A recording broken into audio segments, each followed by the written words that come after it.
Մեթյու Հենրի, ամենօրյա ընթերցանություն, օր հունիսի 26։ Եվ ահա մեծ ցնցում եղավ, որովհետև Տիրոջ հրեշտակը երկնքից իջավ, գնաց մուտքի քարը մի կողմ գլորեց։ Մատթեոս 28-րդ գլուխ 2-րդ խոսք։ Քրիստոսը հարություն առավ իր մահից հետո երրորդ օրը։ Դա այն ժամն էր, որի մասին նա հաճախ էր խոսել։ Առաջին շաբաթվա առաջին օրը Աստված հրամայեց, որ լույսը փայլի խավարից։ Այդ նույն օրը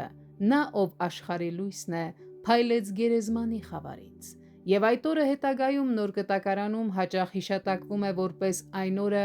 երբ քրիստոնյաները բարեպաշտորեն հավաքվում էին հանդիսավոր ժողովների մեջ Քրիստոսին երկրպագելու համար։ Մեր Տեր Հիսուսը կարող էր իր զորությամբ գլորել քարը, սակայն նա ընտրեց, որ դա կատարվի հրեշտակի միջոցով։ Քրիստոսի հարությունը, ինչպես որ ուրախություն է նրա բարեկամների համար, այնպես էլ սարսափ և շփոթություն է նրա թշնամիների համար։ Հրեշտակը քաջալերեց կանանց և հանգստացրեց նրանց վախերը։ Թող Սիոնի մեղավորները վախենան, բայց դուք մի վախեցեք, որովհետև նրա հարությունը ձեզ համար մխիթարություն է։ Մեր հաղորդակցությունը նրա հետ պետք է լինի հոգևոր, հիմնված նրա խոսքի վրա հավատքի միջոցով։ Երբ մենք պատրաստ լինենք այս աշխարհը մեր տունը համարելու և ասելու «Լավ է, որ այստեղ ենք», ապա հիշենք, որ մեր Տեր Հիսուսը այստեղ չէ, նա հարություն է առել, ուստի թող մեր սրտերն էլ բարձրանան և փնտրեն երկնայինը։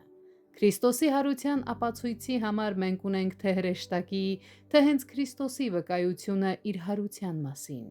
Գուցե մեզանից ոմանք կցանկանային, որ նրա հարության ականատեսների թիվը շատ մեծ լիներ, սակայն անսահման իմաստությունն այլ կերպ կարգադրեց։